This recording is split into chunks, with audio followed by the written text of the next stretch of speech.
Brian, tell me a little bit about yourself, how you ended up in the Ukraine.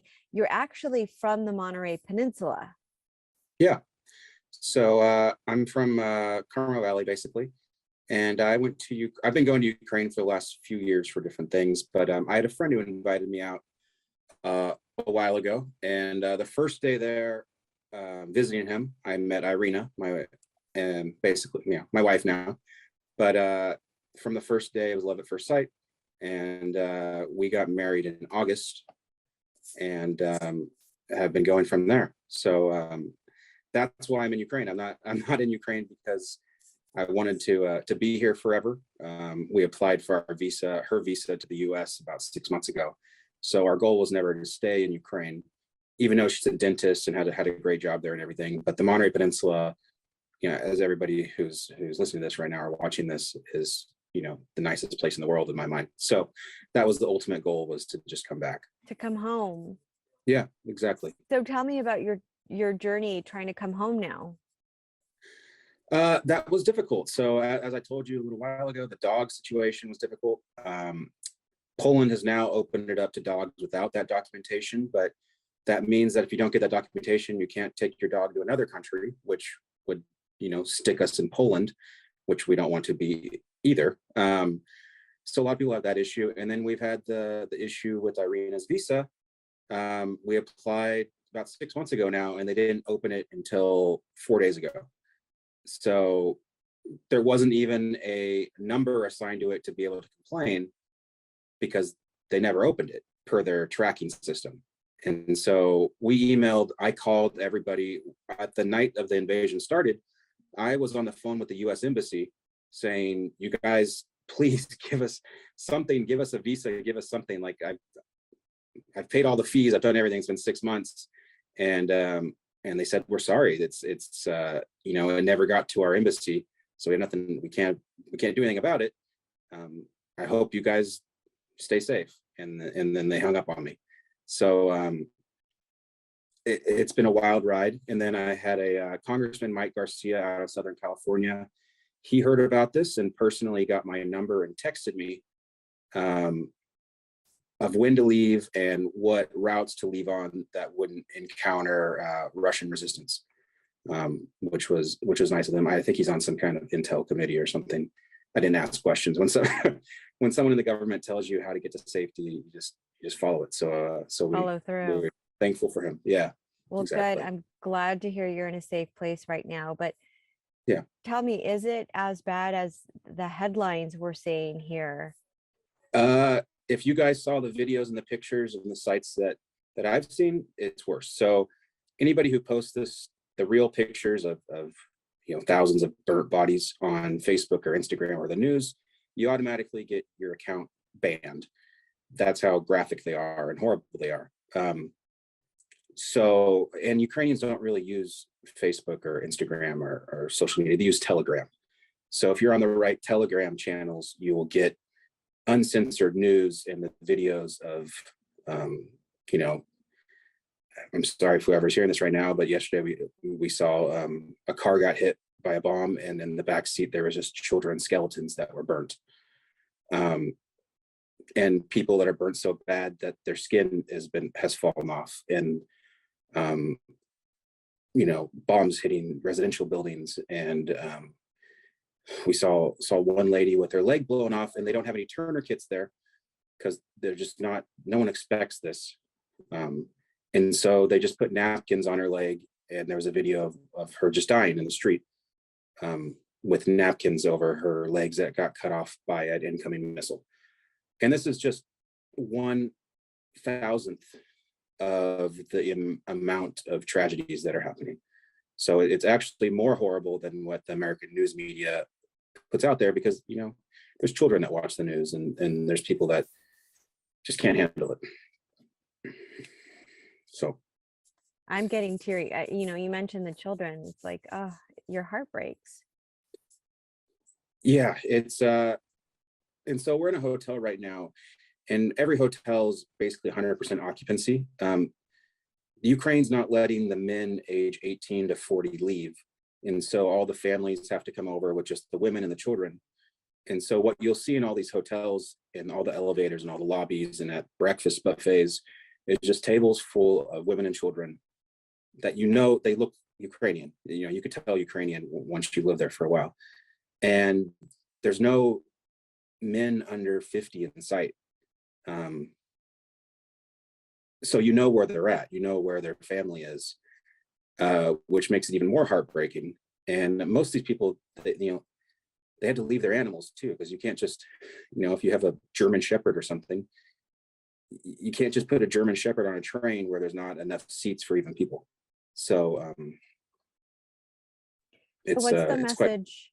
So what's the message not only to people watching this, but what's your message to the world right now surrounding Ukraine?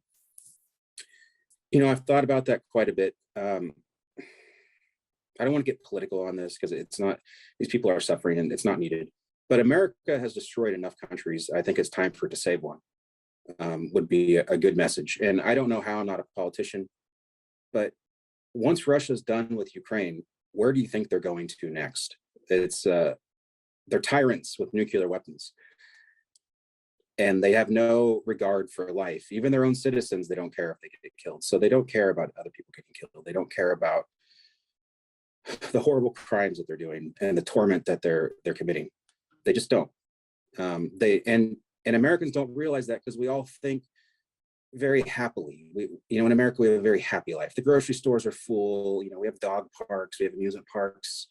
Our politicians are all pretty good, no matter if they're Republican or Democrat. Like, nobody's out there killing people, or mostly. But in Russia, there's politicians that are getting executed. There is no legal system. There is no choice. Protest, there's no voice. If you protest, you go to jail, and you may not come out of jail. And people disappear there. So people in America don't realize how good we have it. No matter what side of the aisle you are on. I don't care if you're a Democrat and you think Republicans suck, or you Republican you think Democrats suck. All of them are pretty good compared to the alternative. And Russia is the alternative, where they're just horrible, horrible, horrible regime. And I think they get away with a lot of things because they still are like a Christian society, I guess. And so they don't get labeled the same way as, let's say, Saddam Hussein got labeled, or, Gotcha. Other terrible regimes in the world, because, of their cultural background, which is similar to a lot of European backgrounds. Well, just now, I don't know how, but there was a thread of communication. And I think I contacted a buddy of yours in the Ukraine. And one of the things he mentioned to me is, he said, "Oh yeah, Brian, he's buying helmets and stuff and bringing it to us at the border." Tell me about those efforts. So me and another friend of mine, the guy who I originally came to Ukraine with to visit, he's doing it out of Hungary and I'm doing it out of Poland, and we're spending our own money.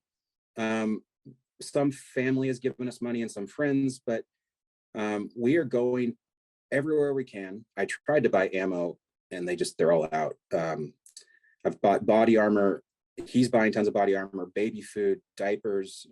You wouldn't think, I'm not a woman, but you wouldn't think tampons would be a problem to get.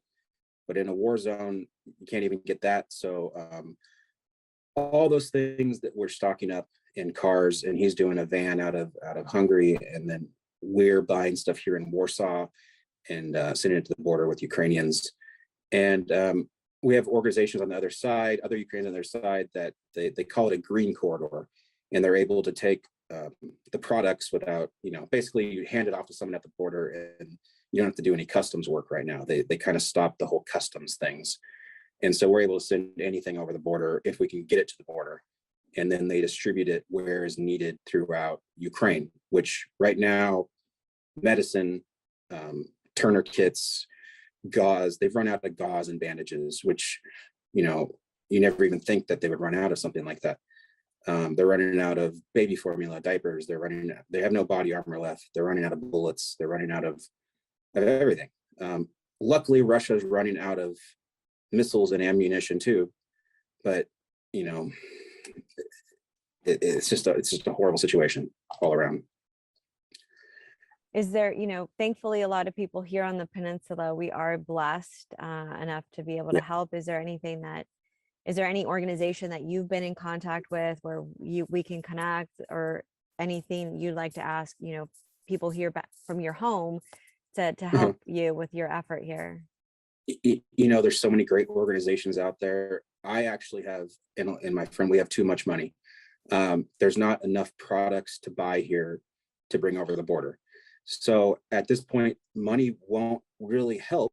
Give it to the Red Cross if you can, or give to the World Central Kitchen by Jose Andres. He's cooking food on the border. But I will send you there's an address of basically the Postal Service of Ukraine has a mailbox in New Jersey. And if you send them medical products, they will send it to free over to Ukraine and give it to whoever needs it.